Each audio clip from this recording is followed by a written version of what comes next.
Oke, kembali Kang Gunggun Herianto. Anies tampaknya menjadi magnet dan partai-partai juga mulai melirik. Betul nggak sih kira-kira? Tapi kan partai masih ragu-ragu juga. Apa sebenarnya yang Anda dibaca dari konstelasi politik Jakarta ini? Bahwa Anies Baswedan itu salah satu magnet elektoral di Jakarta, ya. Oke. Contoh misalnya di 2017 lalu, itu kan dia memenangi signifikan ya. Di putaran pertama dia 39%. Kemudian di putaran kedua 57 sekian persen. Itu contoh bahwa Anies punya basis suara di Jakarta. Kemudian kemarin kita juga bisa lihat insentif elektoral yang didapat PKS, salah satunya juga tidak bisa dinafikan, Anies adalah insentif elektoral yang salah satunya disumbang dari pencapresan Anies Baswedan. Bahwa tarik-menarik di antara partai menurut saya biasa. Faktornya pertama tentu pertimbangan tingkat elektabilitas kandidat pasti jadi bahan pertimbangan, tetapi di sisi lain adalah akomodasi kepentingan di antara partai-partai itu sendiri dalam proses kandidasi. Contoh misalnya kan pilkada kan tidak di satu tempat ya Mas Budi. Juga mempertimbangkan misalnya konstelasi Jawa Tengah dan lain sebagainya. Tetapi kalau kita lihat misalnya 2 atau 3 poros, menurut saya akan tergantung pertama solid atau tidaknya Kim. Solid tidaknya Kim. Karena Kim kalau solid kan 43,09%-an ya, atau 59 kursi. Ini tentu sebuah angka yang juga signifikan kalau solid. Yang kedua, solid atau tidaknya poros pendukung atau yang potensial mendukung Anies Baswedan. Sebetulnya sekarang kan sudah didukung oleh PKS. PKS itu 18 kursi, kemudian PKB 10 kursi. Nah, apakah kemudian jadi satu poros misalnya dan mampu meyakinkan Nasdem menjadi penguat atau tidak jadi satu simpul poros tersendiri? Dan juga posisi PD Perjuangan akan menentukan menjadi game changer munculnya poros ketiga atau tidak. Menurut saya dengan posisi sekarang PD Perjuangan juga masih bisa memberi semacam stimulan pada kekuatan lain untuk menghidupkan poros ketiga sebenarnya. Jadi plus minus di Jakarta ini bisa 2 atau 3 poros ya, masih memungkinkan tergantung pada zone of possible agreement dalam negosiasi politik. Negosiasi politiknya, para elit ya. Oke, Mbak Lulu, nama tadi disebutkan kan memang PKB yang pertama kali melaunching nama Anies. Tapi kok kenapa nggak segera mengunci Anies dengan siapa atau gimana sebetulnya? Ya, pertama dalam bahasa kami ya, kita ini kan tidak punya golden ticket ya Pak ya. Jadi kalau nggak punya golden ticket ya bisa mengusung calon sendiri, maka tentu tidak elok kalau kemudian tidak memberikan ruang kepada partai-partai lain yang kira-kira memiliki kepentingan yang sama untuk bisa mengusung Mas Anies dan membangun Jakarta. Nah, oleh karena itu kenapa tawaran untuk calon wakil gubernur itu bersifat terbuka. Jadi terbuka ini ya konteksnya ada kepentingan bersama, ada visi yang sama, ada chemistry ya paling penting lagi, kemudian juga kepentingan-kepentingan lain yang kira-kira bisa saling melengkapi, baik kepentingan di Jakarta atau juga kepentingan yang lain. Itu hal yang sangat mungkin untuk kemudian didiskusikan. Nah, kalau konteksnya kenapa tidak mengunci ya, nguncinya kita kan masih di calon gubernurnya. Kalau soal wakilnya kita juga punya sederet nama-nama yang sebenarnya sangat-sangat layak untuk kemudian itu diajukan ke mitra koalisi kita. Beberapa nama misalkan udah disebut, ada yang perempuan, ada yang laki, ada Pak Zazil, ada Bu Ida, kurang apa juga begitu ya. Seperti juga Mas Sohibul yang sangat dianggap mumpuni. Kita juga punya orang seperti Ida Fauzia, sekarang dia adalah elected legislator dari Jakarta. Itu artinya ketika dia dikasih tugas, dia bisa selesaikan dengan bagus. Dia di mana aja bisa terpilih. Dia juga menteri ketenagakerjaan dan no isu yang sangat-sangat mengganggu ya. Jadi relatif sangat-sangat bagus kinerja beliau, dan dia adalah DPR termuda yang terpilih sampai 5 kali gitu.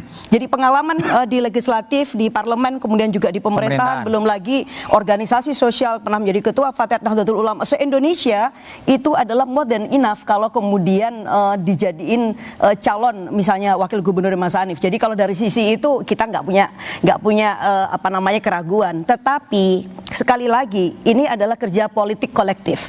Ya, ini nggak bisa sendirian. Kita juga harus cek bagaimana dengan PKS.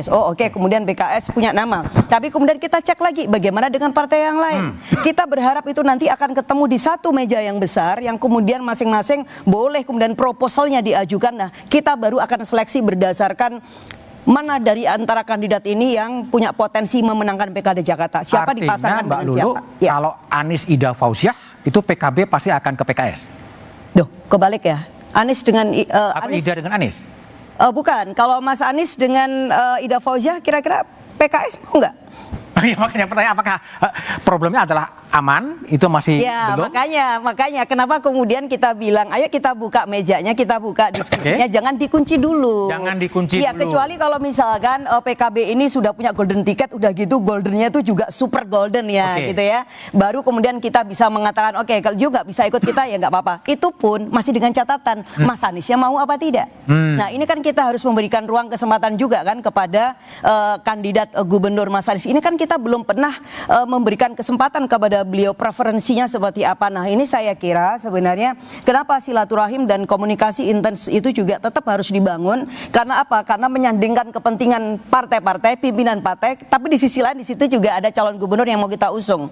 Terakhir tentu kita harapkan bahwa calon gubernur itu juga punya rasa kebatinan yang akan cocok dengan calon yang akan mendampingi sebagai wakil gubernur. Oke, baik. Pipin, kalau lihat kan PKS begitu percaya diri ya, aman. Anies dan Sohibul Iman.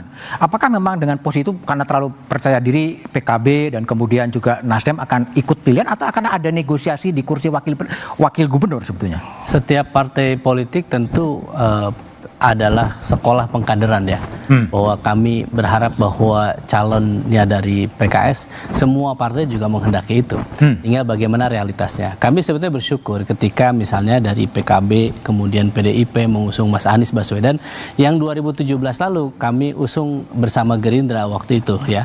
Dan ketika saat ini PKS diberikan kesempatan oleh rakyat Jakarta bahwa kita saat ini pemenang pemilu dengan angka 18%, tertinggi dibandingkan partai yang lain, tentu kami punya ikhtiar bahwa kami tawarkan kepada rakyat Indonesia dan juga kepada partai-partai politik bahwa kami punya calon. Mas Anies sebagai calon yang digadang salah satunya adalah dinominasikan oleh PDIP, PKB dan mungkin insya Allah juga Nasdem dan juga begitu PKS, maka sebagai yang memiliki suara tertinggi kami menawarkan kami namanya Pak Sohibul Iman, orang yang punya kredibilitas, punya kapasitas, dan kita ingin ikhtiarkan secara maksimal bahwa PKS dengan kita deklarasikan nama Pak Anies dan Pak Sohibul Iman itu supaya rakyat Jakarta tahu ini tidak seperti membeli kucing dalam karung.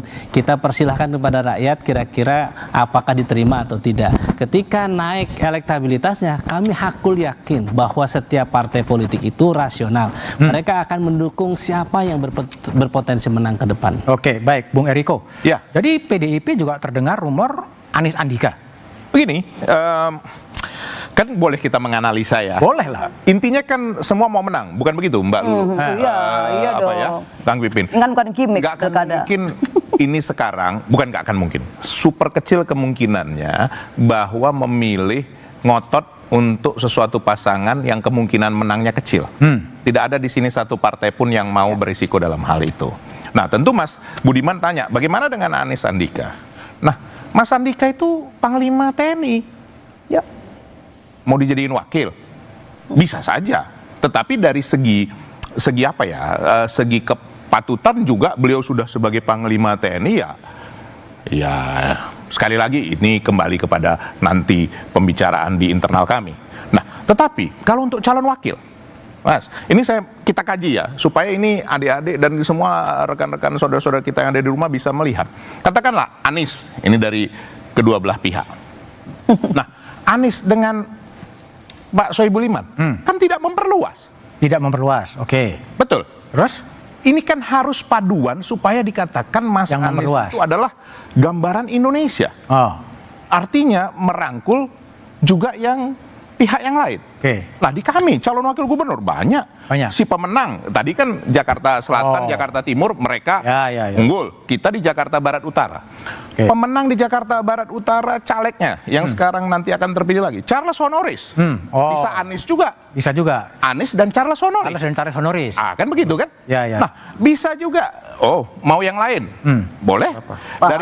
Dari dapil saya Anies Eriko enggak? Ada Once Michael. Lah saya kan belum berhasil. Ada Once Michael yang suaranya lebih besar. Atau ada Putra Nababan. Putra Nababan ya. Itu mewakili. Jadi rebutan wagub lah ya. Indonesia sejati. Bahwa dari segala kalangan. Nah, tapi kalau untuk gubernur pun kami siap. Sudah 7 nama disebutkan dari 8 yang saya sampaikan. Ya kan, ada Mas Andika, ada Ahok, ada Pramono Anung, dan lain-lain. Nah, sekarang tinggal tergantung mana. Sekarang Mas Budiman, apakah PDI Perjuangan ngotot untuk jadi gubernur? Tidak juga. Apakah PDI Perjuangan ngotot untuk jadi wakil gubernur? Tidak juga. Mari kita berhitung. Ayo kita duduk. Oke, jadi duduk bersama ya. Berikan kepada masyarakat. Siapa yang akan dipilih masyarakat? Oke, baik. Berhitung dan berunding. Oke, Nah, tapi terakhir Mas Budiman. Bentar ya, nanti. Nggak, sebentar Mas Budiman. Apa? Tapi terakhir tentu, ini kan asumsi yang nanti akan memutuskan kan tentu ketua umum itu yang mempunyai hak sama seperti di tempat yang lain kita. ya. Oke, Ketua Bung umum Risa dan Patria, kandidat. apakah karena memang based on survei elektabilitas Anies yang cukup tinggi membuat Kim menjadi sangat lebih hati-hati dalam menjatuhkan pilihan? Tapi analisanya setelah jeda berikut ini.